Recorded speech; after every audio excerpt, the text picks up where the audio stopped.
Boa noite a todos. Sejam todos bem-vindos ao Lar Espírita Casa do Samaritano. Vamos fazer uma prece de abertura dos nossos trabalhos para começarmos a falar sobre o tema Problemas Humanos.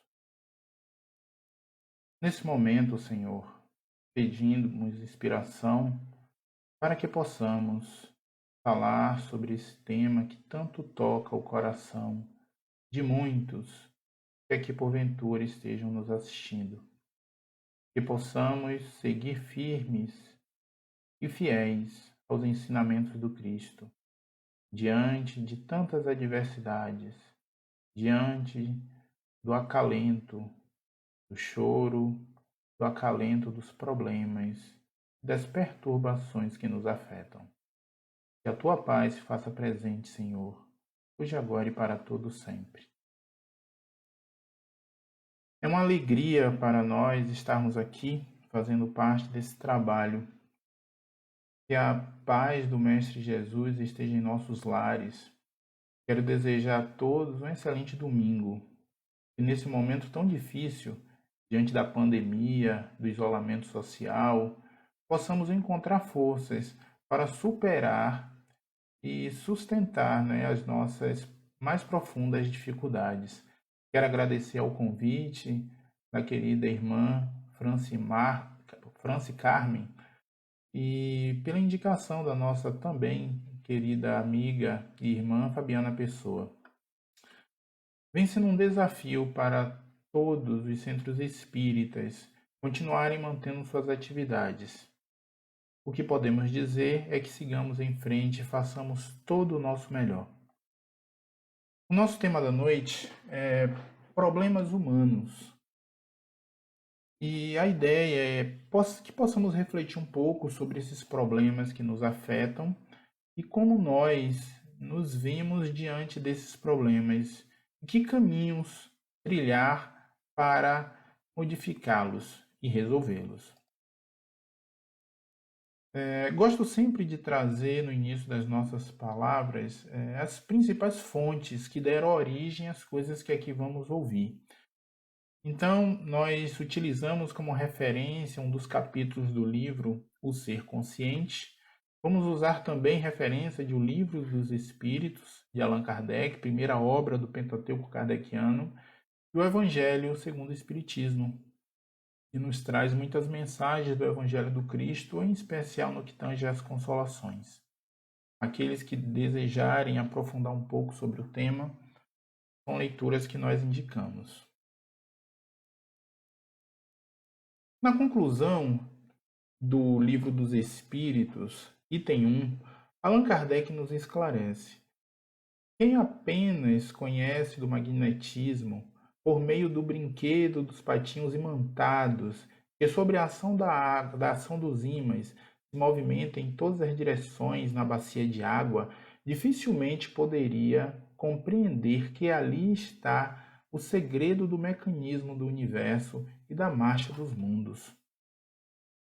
O mesmo se dá com quem, no Espiritismo, apenas conhecendo o movimento das mesas girantes ou atualmente manifestações mediúnicas, sem qualquer preocupação com estudo aprofundado e sério sobre os motivos dessa importante manifestação, onde só se vê um divertimento, um passatempo, sem compreender que esse fenômeno tão simples e vulgar, existindo desde os primórdios, possa ter ligações com as mais profundas questões de ordem social.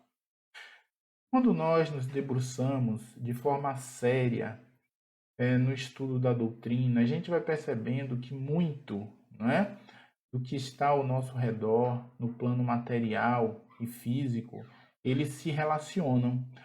E sabermos lidar com isso é saber lidar com muitos dos problemas que nos afetam. Os problemas humanos fazem parte da nossa evolução espiritual. Somos seres incompletos, em constante processo de aprimoramento, de transformação, esforçando-nos para desenvolver o potencial psicológico, parapsicológico e mediúnico.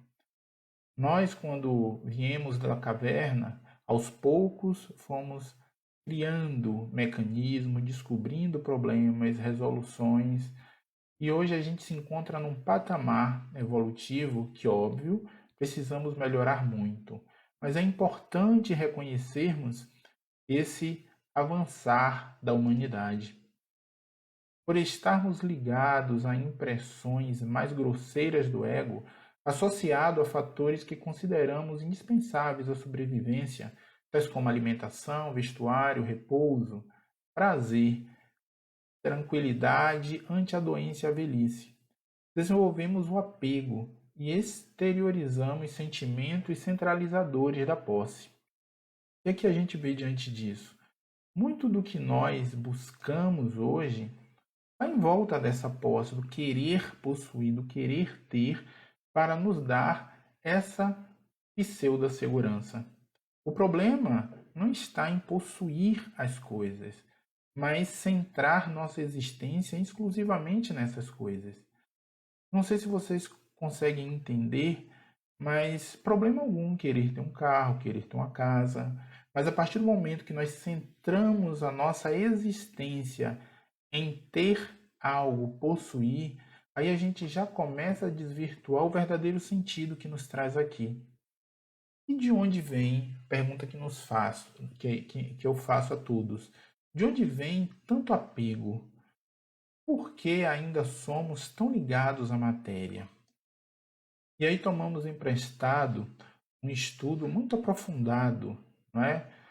Do israelita Yuval Harari. Ele escreveu em 2015 um livro que eu recomendo, intitulado Sapiens, Uma Breve História da Humanidade. Lá ele deixa claro, através do seu estudo histórico, antropológico, não é? Que a evolução não dá saltos. E nós que estudamos a doutrina espírita, a gente sabe, não é, que aos poucos nós vamos evoluindo. A começar pela primeira fase. Só um momento.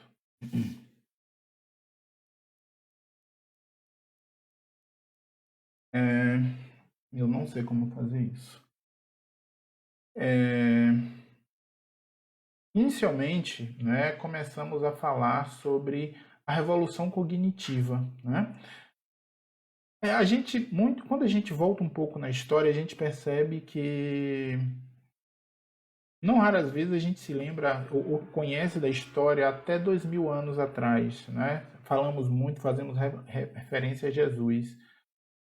Só que é necessário, para entender esse complexo que somos, voltarmos um pouco mais, não é? E aí sugerimos voltarmos 70 mil anos, que é justamente o período onde começamos o processo cognitivo, onde há a revolução cognitiva. O homem ele cria a linguagem funcional. A partir daí a gente começa a criar histórias. O Homo sapiens ele começa a se espalhar pelo mundo a partir da Ásia. Temos então, por volta de 12 mil anos atrás, a Revolução Agrícola, ou seja, saímos daquela fase de caçadores, né? Entramos na fase de coletores e começamos a estabelecer raízes, começamos a estabelecer vínculos com locais, com regiões. É um momento também onde há domesticação de animais e plantas. Logo em seguida, temos a Revolução Científica, por volta de 500 anos atrás. Nesse íntere, entre 12 mil anos atrás e 500 anos atrás, por volta de 5 mil anos atrás, a gente tem as revoluções religiosas, surgem os primeiros reinos, né? Sistemas de escrita e o dinheiro.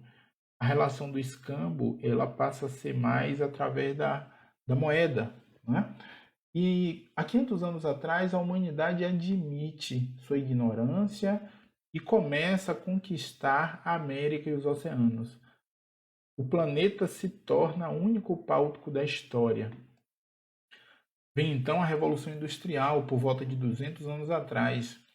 Família e comunidade são substituídas pelo Estado e o mercado.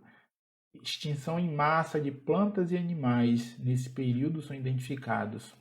Então, nós chegamos na fase que estamos hoje, que é da revolução da informação. Presente na contemporaneidade, refere-se às alterações sociais, econômicas e políticas decorrentes do surgimento de novos meios de transmissão da informação. Só para se ter uma ideia como é impactante essa revolução da informação, quando o rádio foi criado, para as 50 milhões de pessoas a serem impactadas, demoramos 38 anos para que isso acontecesse. Veio a TV e levou 13 anos para impactar 50 milhões de pessoas. Sabe em quanto tempo a internet impactou 50 milhões de pessoas? 4 anos. O Facebook, 3,5 anos. O Twitter, 9 meses. E um jogo chamado Pokémon, que, digamos assim, é um caça de criaturas fictícias, em 22 dias conseguiu impactar 50 milhões de pessoas. A gente percebe que, através dessa curva exponencial, o crescimento da informação se multiplica de forma assustadora. E aí eu lhes pergunto, será que não estávamos sendo preparados para esse momento que agora estamos passando? Ou achamos que íamos ficar a vida inteira apenas compartilhando figurinhas, vídeos de WhatsApp? Muitos de nós estamos sendo convidados, alguns forçados, a trabalhar com novas tecnologias que jamais imaginávamos usar. Tudo isso está levando, de certa forma, ao avanço do progresso, sairmos da nossa zona de conforto. Tudo isso é resolver problemas humanos. Tudo isso é estar atento a sair desse estado de inércia, de paralisia. Com o desenvolvimento do apego e exteriorização dos sentimentos centralizadores da posse, nos mantemos em alerta para a preservação desses bens que nos parece de significado único e essencial. Ou seja, à medida que eu centro toda a minha atenção em possuir coisas, né, que, como nós vimos do ponto de vista histórico, não é de agora, nós acreditamos que nossa existência está centrada nisso. Qualquer ameaça real ou imaginária que possa produzir a perda torna-se um problema, gerando perturbações. Então perceba bem, à medida que eu estabeleço que algo eu preciso ter, possuir, isso inclui status, inclui a necessidade muitas vezes de um emprego. Perdi aquilo, o céu acabou. Não é porque para mim aquilo era a essência da minha vida. E aí eu lhes pergunto, o que devemos desejar muito nesse momento? Né? São empregos, sair do isolamento, a cura para uma enfermidade, que o tempo volte para que eu possa ter mais tempo com aquele que partiu. São questionamentos que a gente precisa se fazer. E agora? Porque muitas vezes, se fazendo esse questionamento, a gente vai buscar encontrar a causa raiz dos nossos tormentos, daquilo que nos perturba. E o nosso objetivo é: será que realmente isso que nos perturba hoje é tão essencial assim? Além desses problemas de cunho material, há ainda os problemas de natureza psicológica, heranças reencarnatórias, relacionamentos interpessoais. E aqui abrimos um breve parênteses. Muitos de nós têm a vida completamente afetada por conta desses relacionamentos conflituosos, relacionamentos tormentosos. E mais uma vez eu lhes pergunto, até onde esses relacionamentos é o cerne da nossa existência?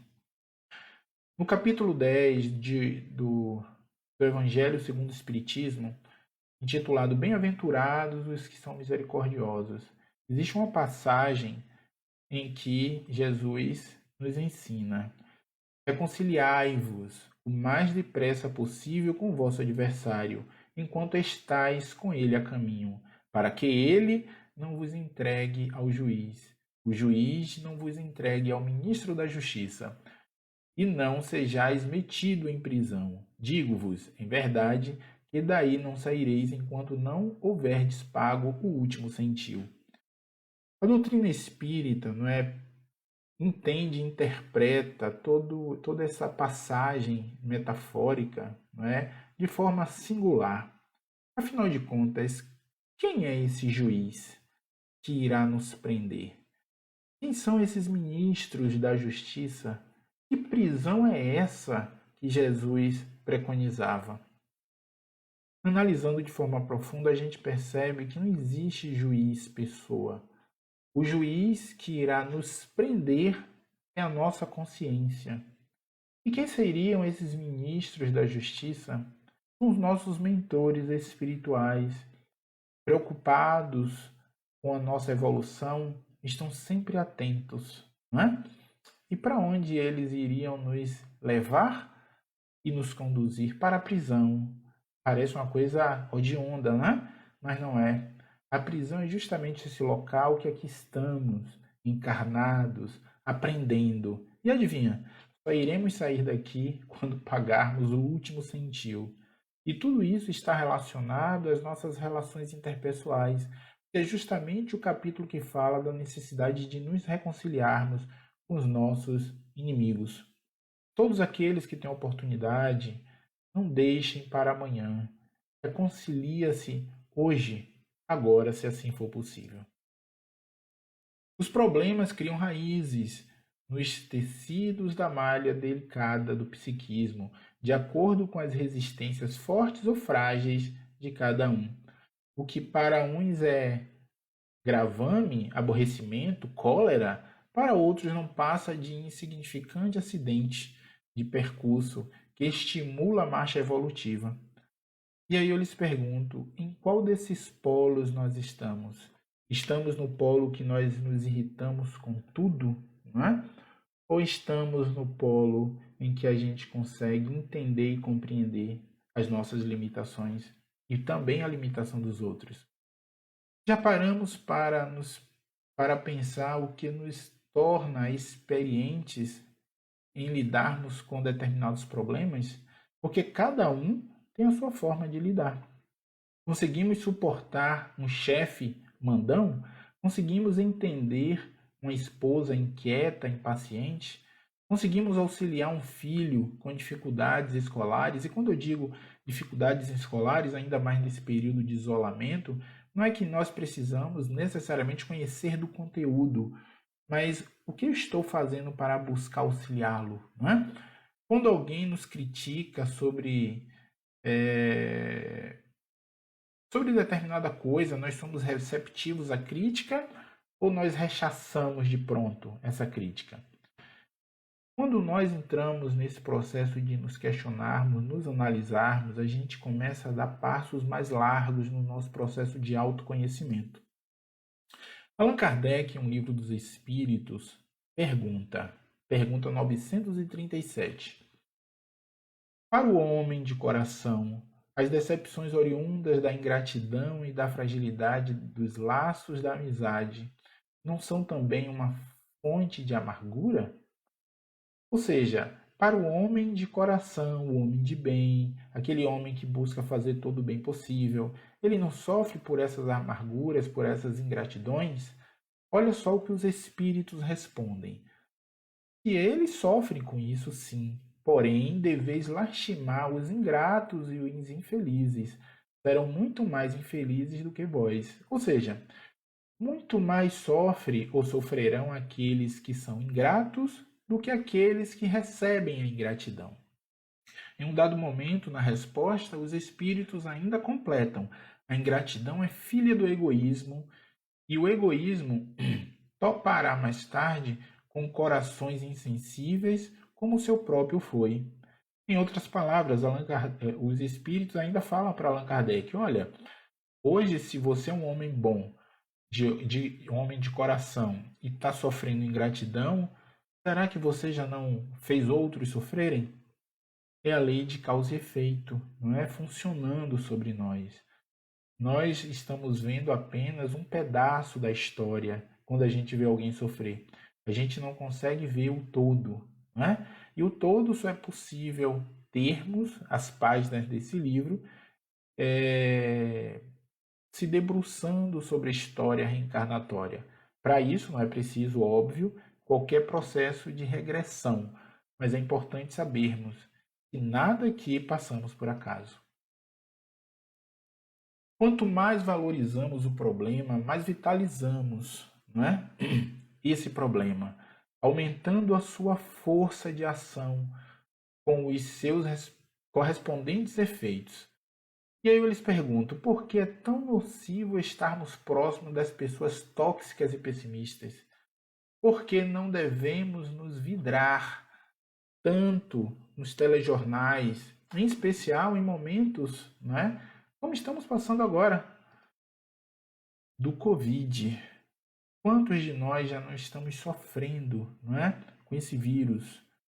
O que podemos fazer diante desse problema? O que é que eu posso fazer de útil em minha casa? O que é que eu posso fazer de útil no trabalho? Eu ainda necessito fazer trabalho presencial e até mesmo aqueles que estão fazendo teletrabalho. O que é que eu faço mesmo nos casos de, nesse momento, estar sem emprego? O que é que eu posso fazer? E no centro espírita, o que é que eu posso ler? Aonde eu posso participar? Participar ouvindo, participar falando, colaborando. Todas são formas de auxílio. Estamos tendo uma oportunidade ímpar de colocar em prática a nossa resignação. E quando falamos resignação, entender no sentido de entender o que está se passando, mas agindo. Resignação está associada ao processo de ação, mas não de desespero. Quando algo em que confiamos ou esperamos um resultado positivo não acontece, ou transforma-se em um desastre, insucesso, o ego foge, escamoteia-se, por falta de consciência lúcida, afirmando algo do tipo: eu sou o culpado. A inferioridade psicológica desenvolve complexos em que se refugia. Mesmo quando aparentemente nos realizamos, estamos nos justificando para deixar de lutar. É muito interessante essa análise, porque não raras vezes nós desistimos de fazer algo, de resolver um problema, sem usar as palavras eu desisti. Estamos diante de situações sutis, percebidas apenas por aqueles que realmente estão buscando se autoconhecer. Então, à medida que eu vou me questionando, isso funciona muito no momento da reflexão, da prece, da meditação. Nós conseguimos nos escutar e perceber o que está por trás de nós. De certo, cada problema merece um tipo de atenção. Esse esforço deve ser natural, desprovido de estímulos negativos do medo ou da ansiedade, embora devam ser considerados como sentimentos completamente natural. Quando falamos aqui e afirmamos devemos não estimular o medo ou a ansiedade, é no sentido de não vamos buscar alimentar o medo, não vamos buscar alimentar a ansiedade, mas é importante saber que são sentimentos naturais entre nós e ainda vamos conviver com eles durante muitas existências. Analisando sempre a situação como se apresenta e não como os fantasmas, não é? Da insegurança desejam e desenham em nossas mentes, fantasiando. Minha ansiedade, eu lhes pergunto, é tão grande que não consigo me conectar para estudar para um socorro próximo? Meu medo de assalto é tão grande que desisti de ir ao centro espírita? Existem pessoas que, por conta do medo, deixam de fazer muitas coisas.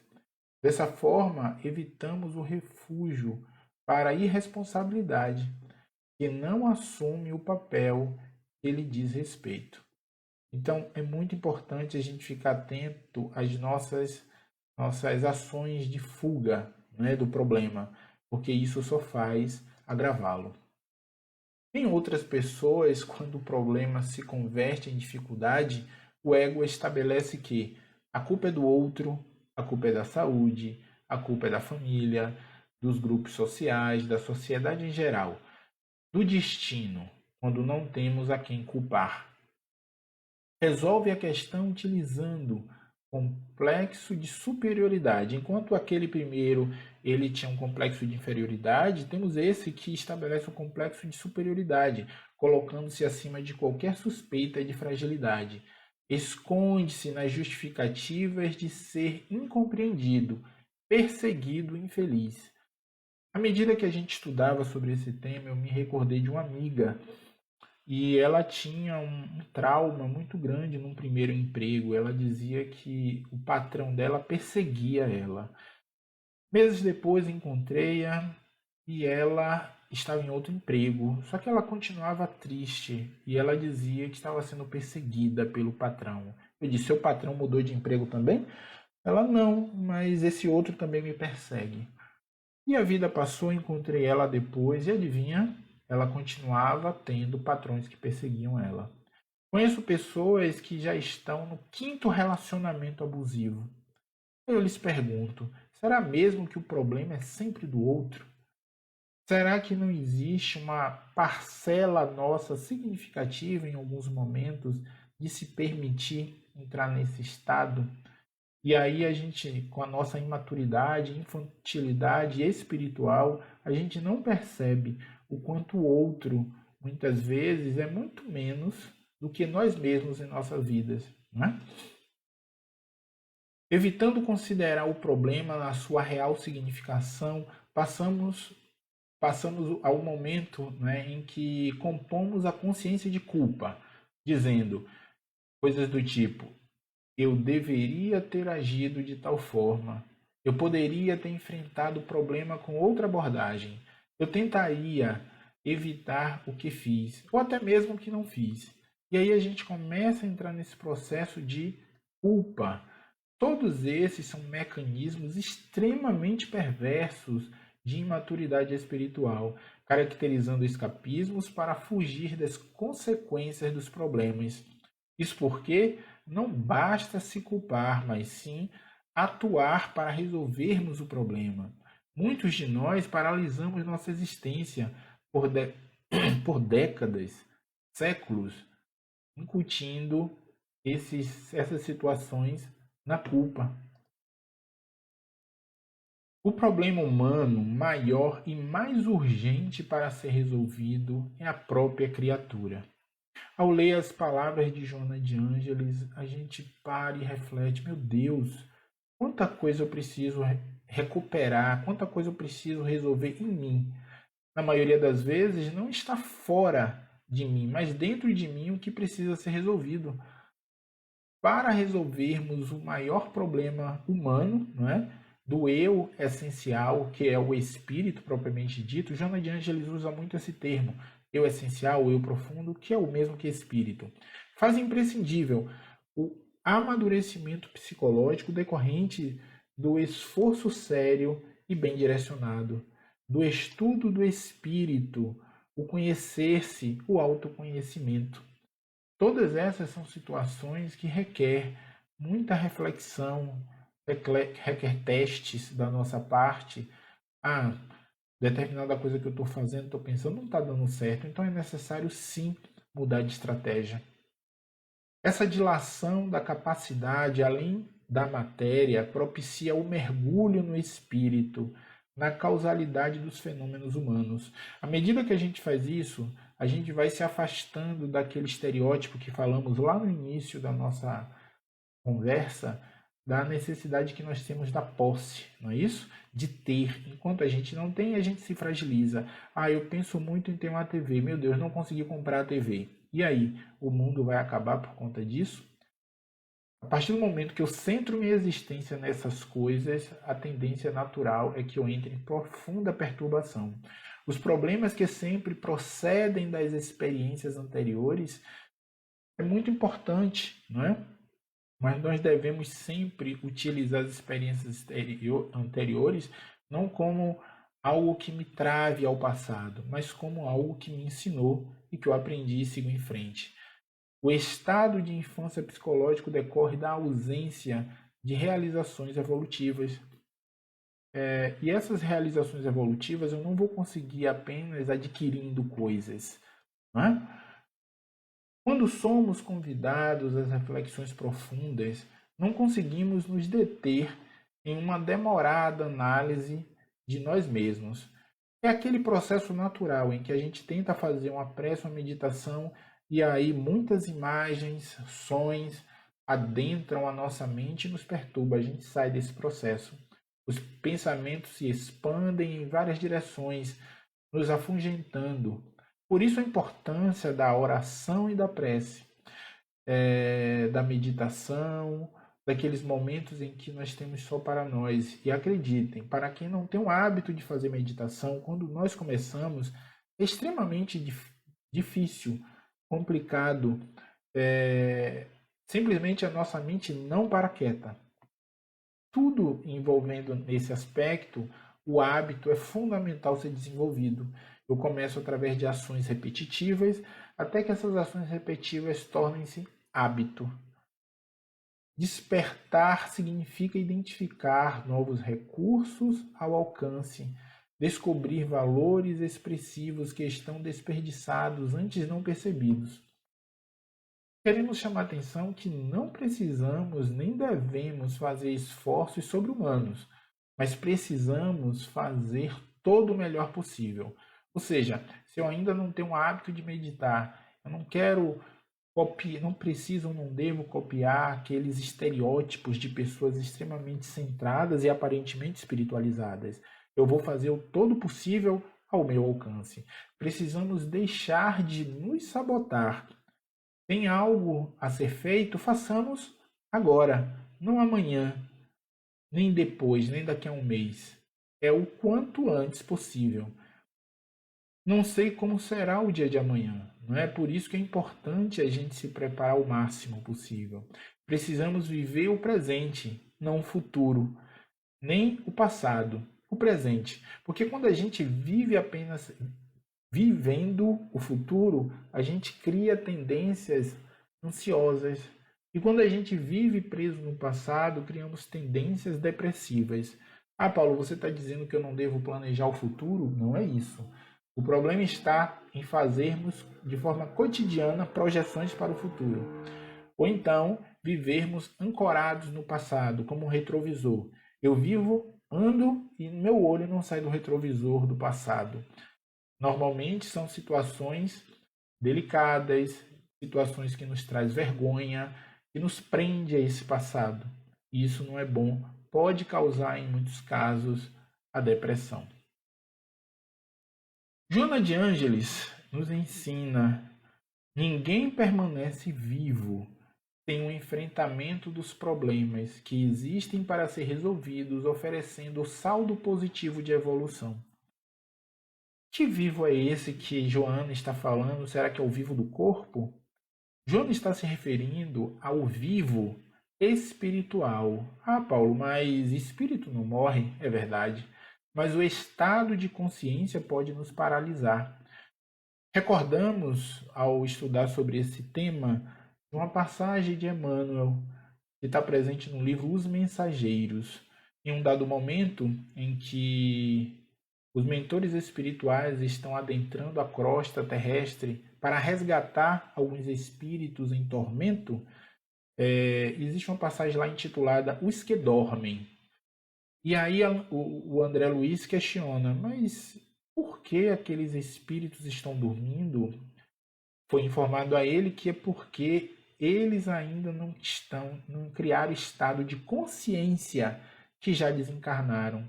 São espíritos que, quando viviam entre nós, quando eram encarnados, eles criavam o pensamento de que a matéria era o suficiente. Eles acreditavam também que morreu, acabou.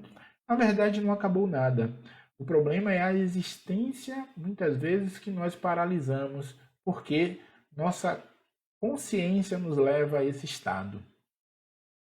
À medida que nós vamos despertando, assim como os espíritos desse capítulo narrado por André Luiz,